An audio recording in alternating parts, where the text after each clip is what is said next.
Bonjour à tous. Il y a un élément qui est très indispensable en cette période de carême que tout chrétien catholique ne doit pas banaliser. L'élément en question n'est rien d'autre que le sacrement de réconciliation.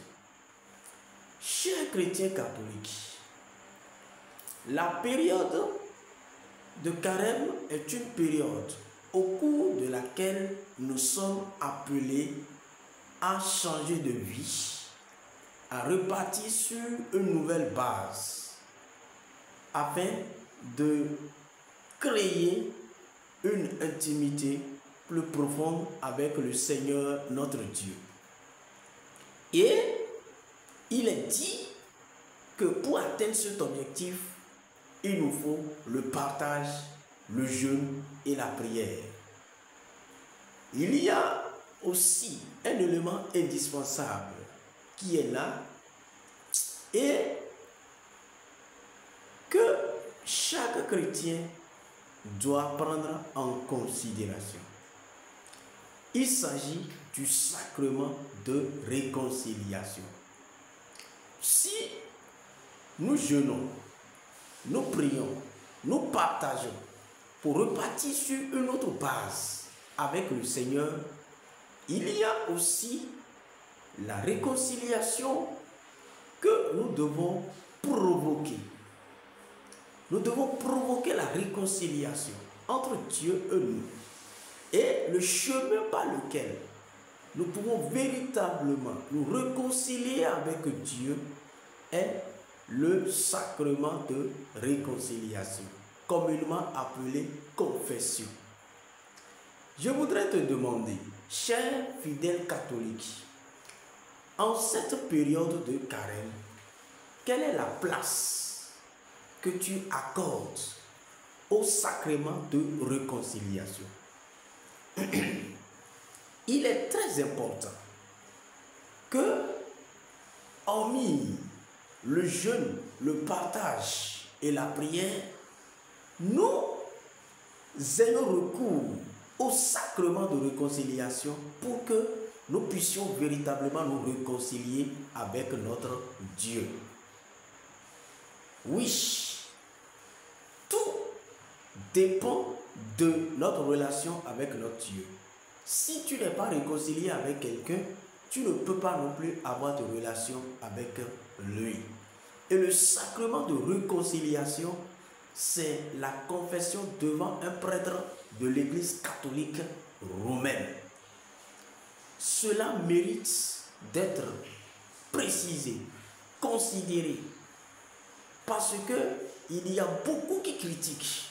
Beaucoup disent qu'on ne doit pas aller se confesser à un être humain comme nous et qu'on n'a pas besoin de se confesser devant les prêtres. Et je voudrais attirer ton attention, toi, fidèle catholique, sur ces critiques saugrenues que les gens profèrent à notre endroit. Ces critiques n'ont pas de fondement. Le fait d'aller se confesser devant un prêtre de l'Église catholique romaine est bel et bien biblique. C'est recommandé par les Écritures saintes. Ça n'a pas commencé par nous aujourd'hui. Ça n'a pas commencé par l'Église d'aujourd'hui. Mais ça a commencé par l'Église d'avant. L'Église, la première Église, le premier peuple de Dieu se convertissait et se confessait aux prêtres. Dans le livre de Lévitique, au chapitre 5, tout le chapitre 5 du livre de Lévitique, et le chapitre 15 et le verset 2 du livre des Nombres, nous montrent clairement que le Seigneur invite Moïse à annoncer à son peuple que lorsqu'il tombe par regard dans le péché, ils n'ont qu'à recourir au prêtre pour offrir le sacrifice. Et le prêtre ferait le signe d'absolution et le peuple obtiendrait le pardon de ses péchés. Et quand nous lisons le livre de Matthieu au chapitre 5, verset 17, il est écrit: ne croyez pas que je sois venu pour abolir la loi. Je ne suis pas venu pour abolir la loi, mais pour l'accomplir. Autrement dit, tout ce qui se passait dans l'Ancien Testament est la préfiguration de ce qui est dans le Nouveau Testament. Parce que d'aucuns nous diront que ça c'est l'Ancien Testament et que Jésus est déjà venu, il nous a déjà acquis le pardon pour nos péchés. Si le Jésus a effectivement acquis le pardon pour nos péchés, il n'aurait pas demandé. Effectivement, il a acquis. Mais si ça s'arrêtait là et que ça ne nécessite plus qu'on aille se confesser auprès des prêtres, il n'aurait pas dit à ses disciples dans le livre de Jean au chapitre 20, versets 22 à 23, que ceux à qui il pardonnerait à leurs péchés seraient pardonnés. Et ceux à qui il refuserait de pardonner, leurs péchés ne leur seraient pas pardonnés. Oui, Jésus a soufflé sur ses disciples, ses apôtres, et il leur a dit: recevez mon esprit. Comme le Père m'a envoyé, moi aussi je vous envoie. Ceux à qui vous pardonnerez leurs péchés leur seront pardonnés. Ceux à qui vous refuserez de pardonner leurs péchés ne leur seront pas pardonnés. Et ces envoyés, ces consacrés à qui Jésus parlait ne sont rien d'autre aujourd'hui que les prêtres. Il s'agit des prêtres.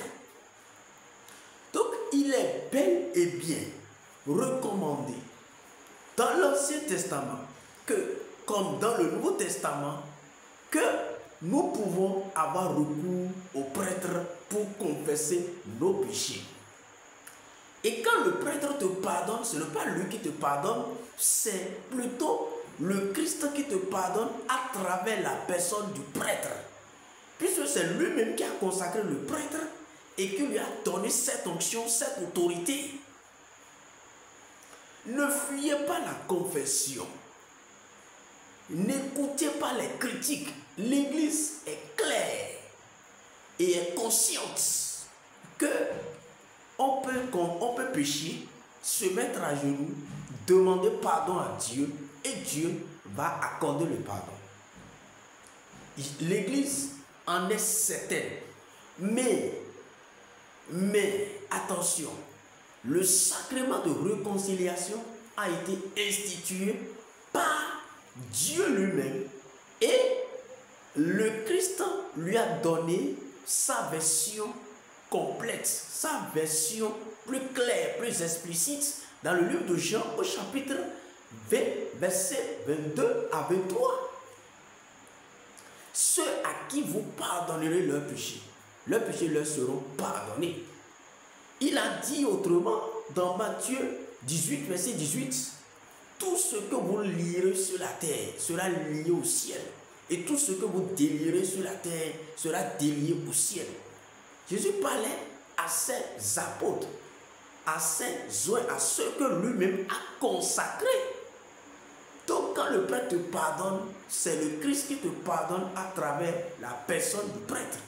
Donc, et il est important, chers frères et sœurs, que nous ne prenions pas à la légère le sacrement de réconciliation en cette période de carême. Et ce n'est pas aujourd'hui seul, ce n'est pas maintenant seul. Il faut prendre ça au sérieux dès maintenant et pour toujours.